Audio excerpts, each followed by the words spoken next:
new set of lungs. I remember saying once to somebody who had avoidant tendencies, what you just said was passive aggressive. And they said, no, it was aggressive. I'm like, what? I'm like, okay, you think that was, I'm like, no, that was a snide comment. Like that's like, it blew my mind. I was like, what? You're supposed to deny it. Like, no, I didn't mean something bad. I'm like, it was so, if I was listening in and reading your then I would just take it like that. And that's aggressive to you. That's not nice. That's not cool. Yeah. I'm like, hey, how about next time you feel like you want to be aggressive, just be aggressive. I'm like, I can handle that. Like, I was being aggressive. I'm like, okay. See, right there. That's that balancing energy. Yeah, but somebody who has a preference for avoidance would not be aggressive in their actions because it's fear-based, and somebody in the opposite, somebody whose approach would not be, they can't stop trying. I know. Well, like you just said it, an avoidant would be passive aggressive. And I don't know how aware, I mean, like I just don't think avoidants are as self-analytical, you know. It's just that's just how I am kind of approach.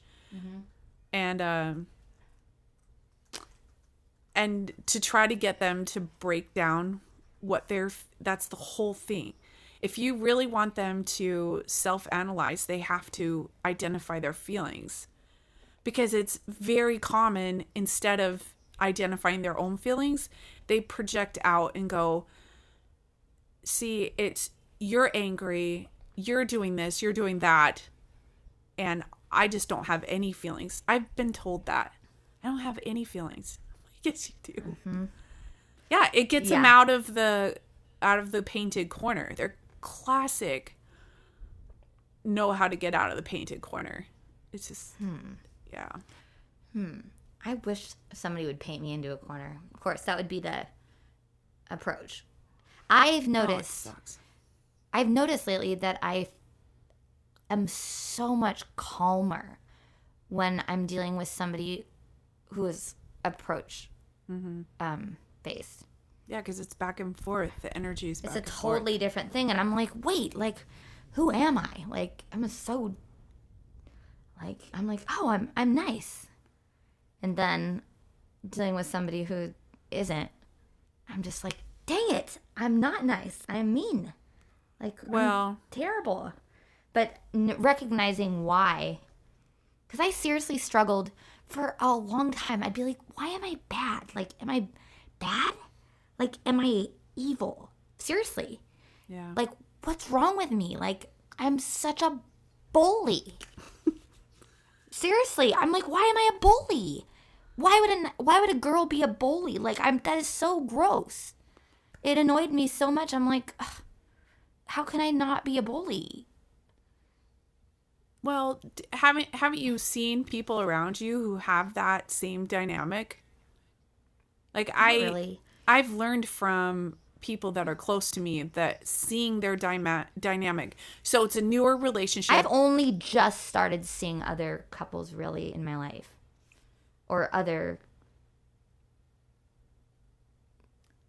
feel like I've only just kind of become like an adult in the adult world. Yeah.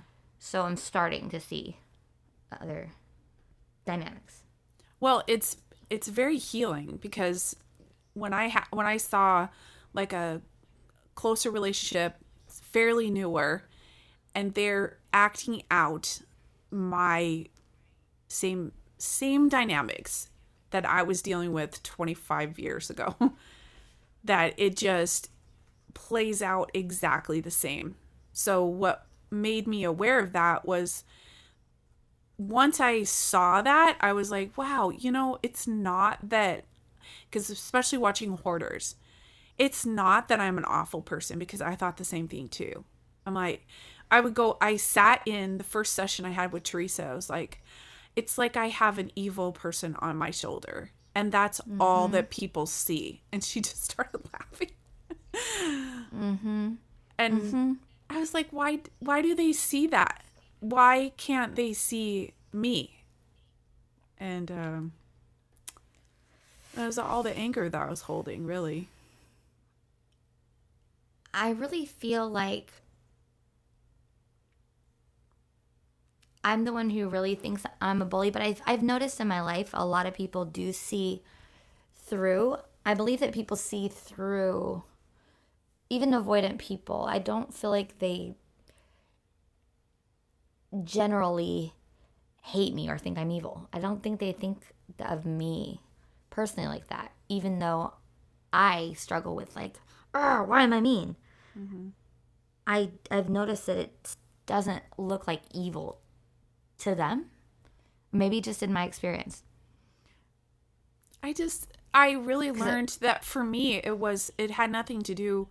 Once I broke out of that, I really realized I can't, like, giving that avoidant person the freedom to choose and be willing to say, like, that's what I think holding the space is. So if I hold the space, they can freely choose, and I have to be okay with what they choose. That's the shitty part about it, really, because I don't like necessarily what they choose. You know?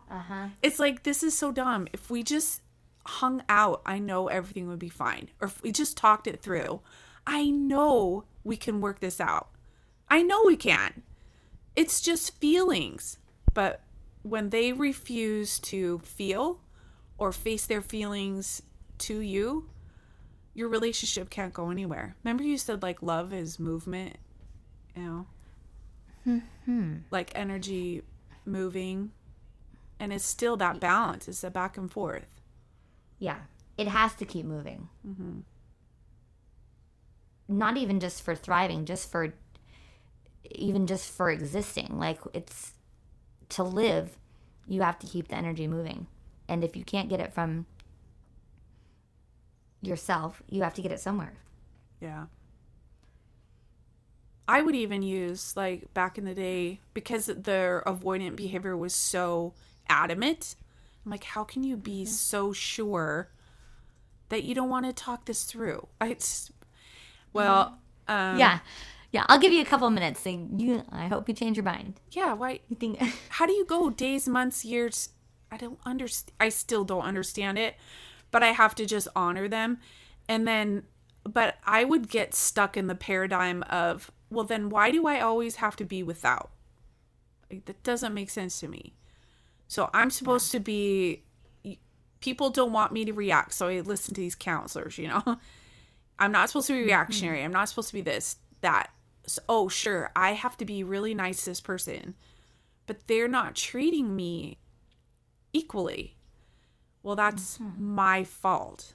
I have to be willing to let go.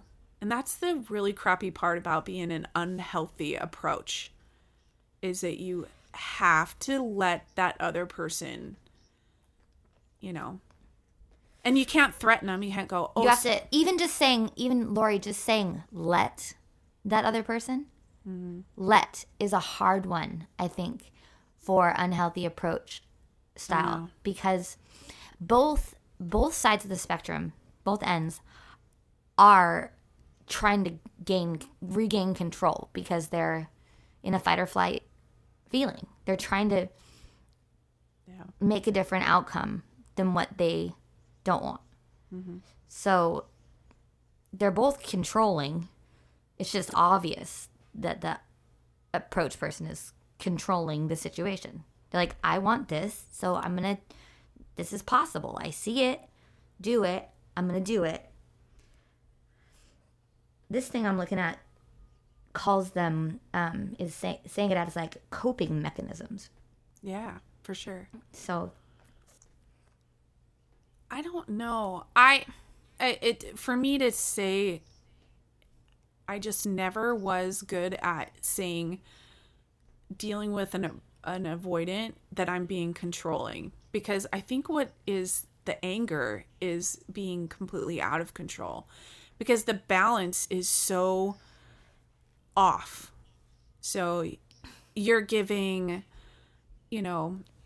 let's say you're being vulnerable, or, you're expressing sadness or happiness, even for that matter. And you're trying to get the other person to engage. I oftentimes would say, okay, this is when you say something. That's classic. This is now I talk, you talk. I talk, you talk. And so I never felt like I had control. I felt like, and that's the anger again, because it's a complete imbalance. Lashing out is just the only thing you can do to do anything.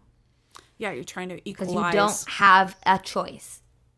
Because if you're choosing to deal with a person and they are not choosing to deal with you, you don't have a choice.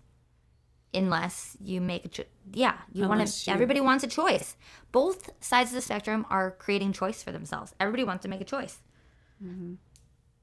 Nobody wants to be forced. And approach people are like, you're not going to force me to go be avoidant or ignore this. Like, you're not going to force me to do that. I know that's unhealthy, so I'm not going to do it. And the avoidant person is like, you're not going to force me to try to do this thing that I don't even know how to do. There's nothing there, and I'm scared. Yeah, they say there's nothing there. And I don't know what to do with that. Because, I think that's just another tactic. It's still, so like a hoarder, and I'm talking about extreme hoarders, which is an easy way for people to see it, right? So extreme hoarders, if you watch them with their siblings, these kids are trying to get them, to address a materialistic item, and the other person is triggering feelings inside. And so they will lash out. They will do anything to make you go away, so that it's to me, it's like we're talking about control, but I mean control in the sense that they're trying to have complete control over their internal experience. So, and an approach does not do that. I don't want to control my internal experience. I'm more than willing to cry, to talk this out. New set of lungs.